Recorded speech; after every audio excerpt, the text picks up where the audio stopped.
सुंदर कांड में एक बड़ा सुंदर प्रसंग है। जब विभीषण जी राम जी के शरण में आते हैं तो उनकी जो सेना थे समुद्र तट पर वो उन्हें रोक देते हैं कि आप नीचे नहीं आ सकते, और सुग्रीव को खबर करते हैं। और सुग्रीव जाकर के राम जी के पास यह बात सुनाते हैं कि प्रभु दशानन का भाई मिलने आया है। जब सुग्रीव राम जी से कहते हैं कि लंकापति रावण का भाई मिलने आया है, तो राम जी कहते हैं कि अभी तक जितने कोई मिलने आए तुमने तो कभी पूछा नहीं हमसे, और आज लंकापति का भाई विभीषण आया है तो आप पूछ रहे हैं कि आपको उससे भेंट कराया जाए कि नहीं। तो पूछते क्यों हैं? आया है तो उनको लेके आइए। सुग्रीव जी कहते हैं कि प्रभु मैं इसलिए पूछ रहा हूं कि आप दशरथ जी के पुत्र हैं और वह दशानन के भाई हैं। कौशले से दशरथ के जाए, आप दशरथ जी के पुत्र हैं। दशरथ का मतलब क्या?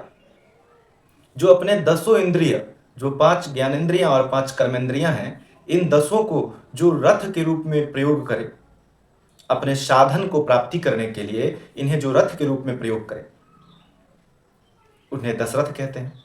कहने का मतलब ये कि जो 10 इंद्रियों को संयम कर ले और अपने साधना में लगा ले, उसे दशरथ कहते हैं। लेकिन दशानन का मतलब क्या? दशानन मतलब जो अपने 10 इंद्रियों को मुख बना ले, 10 इंद्रियों से भोग करे, वो दशानन 10 मुख है।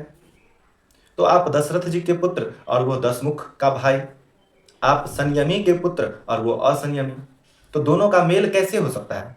इसीलिए मैंने पूछा कि प्रभु दशानन का भाई आया है, क्या करें? तब राम जी कहते हैं कोई बात नहीं, अरे मैं दशरथ का पुत्र हूँ, संयमी का पुत्र हूँ। जहाँ संयम है, जहाँ सद्गुण है, मैं वहाँ हूँ, और वो असंयमी है तो मेरा तो जन्म भी हुआ है इसीलिए कि संयम परिवार में असंयमी को मिलाकर उसको भी संयमी बना दिया जाए, इसीलिए तुम उसे लेकर आओ।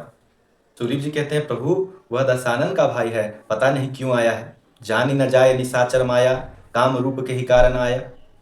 पता नहीं राक्षसों की क्या नीति है, वह क्यों आया है। प्रभु कहते हैं मैं बताता हूं क्यों आया है। सुग्रीव जी बीच में बोल पड़ते, नहीं नहीं आप क्या बताएंगे, मैं ही बता देता हूं क्यों आया है। तो बोले बताओ क्यों आया है। कहते हैं भेद लेन हमारा सठ आवा, वह हमारा भेद लेने आया है।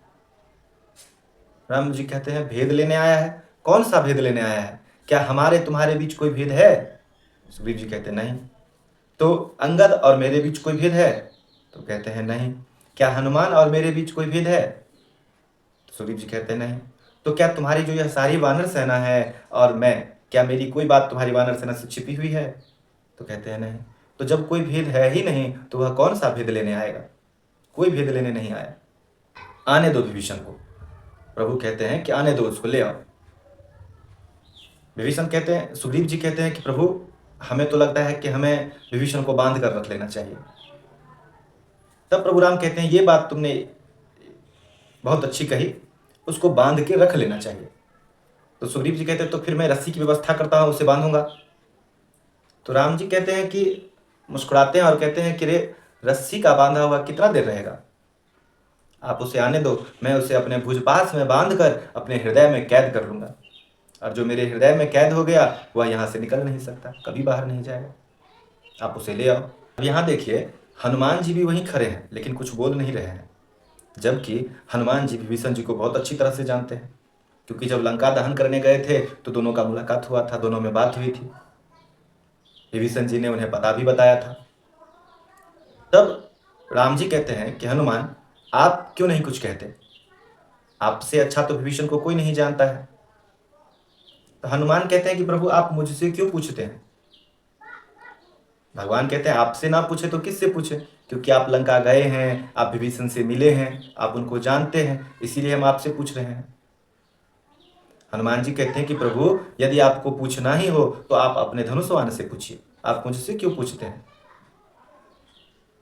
राम जी कहते हैं कि अपने धनुष बाण से पूछो। ये क्या बात हुई, क्यों पूछूं, धनुष बाण को कैसे पता? तब हनुमान जी कहते हैं कि प्रभु जब मैं लंका गया था तब मैंने वहां देखा था। राम जी कहते क्या देखा था? तो विभीषण के घर के बाहर आपकी जो आयुध है, राम आयुध अंकित गृह, शोभा वर्ण न जाए, नव तुलसी का वृंद जहाँ देखी कपि हर्षाए। कहते हैं कि मैंने विभीषण की कुटिया के पर कुटिया पर आपके धनुष बाण का चिन्ह अंकित देखा था। तो यह तो बहुत अच्छी तरह से जानते हैं, आप इन्हीं से पूछ लीजिए। भगवान कहते हैं धनुष से क्या पूछे? तब हनुमान जी कहते हैं प्रभु, धनुष और बाण दोनों आपके हाथ में रहते हैं। बाण सीधा है, धनुष टेढ़ा है, आप दोनों को पकड़ के रखते हैं। सीधे बाण को तो आप छोड़ भी देते हैं कि यह सीधा है, सीधा जाएगा, अपना काम करके वापस आ जाएगा। लेकिन धनुष टेढ़ा है, आप इसे कभी नहीं छोड़ते, और अगर छोड़ते भी हैं तो किसी टेढ़े को ही देते हैं। तो आप विभीषण को या तो टेढ़ा समझकर पकड़ लीजिए या सीधा समझकर पकड़ लीजिए, लेकिन उनको पकड़ लीजिए, अपने शरण में ले लीजिए। भगवान राम सुग्रीव जी की तरफ देखते हैं कि आप क्या समझे। सुग्रीव जी कहते हैं कि प्रभु, आपके हाथ में शस्त्र है और अपने धनुष बाण के बल पर उसको अपना दास बना लीजिए। राम जी और हनुमान जी मंद मंद मुस्काते हैं, कहते हैं मन ही मन की देखो हनुमान, यही सुग्रीव है।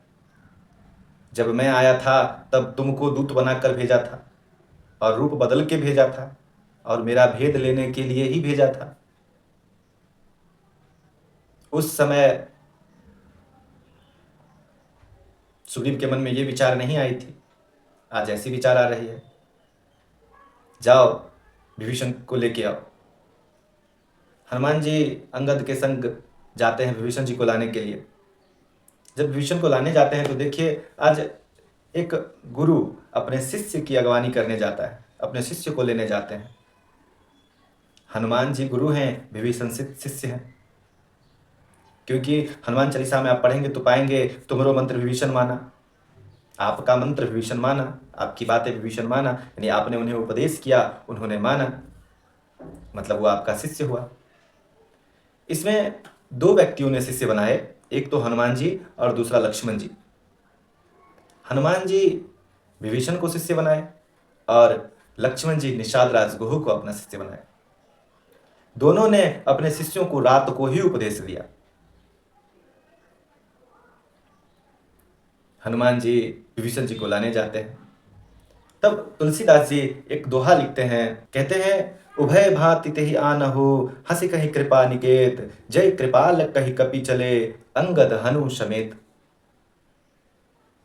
किसी ने तुलसीदास जी से पूछा कि आपने इसमें हनुमान का पूरा नाम क्यों नहीं लिखा, अंगद पूरा लिखे, हनु समेत, हनुमान समेत क्यों नहीं लिखे? तब तुलसीदास जी कहते हैं कि एक गुरु अपने शिष्य को लाने जाता है, अपना मान छोड़ कर जाता है। हनुमान जी अपना मान त्याग कर, अपना अभिमान त्याग कर अपने शिष्य की अगवानी करने जाते हैं, शिष्य को लाने जाते हैं। तो जब हनुमान जी अपना मान छोड़ रहे हैं तो हम उनके नाम में मान क्यों लगाएं? इसीलिए उन्होंने वहाँ अंगद हनु समेत लिखा।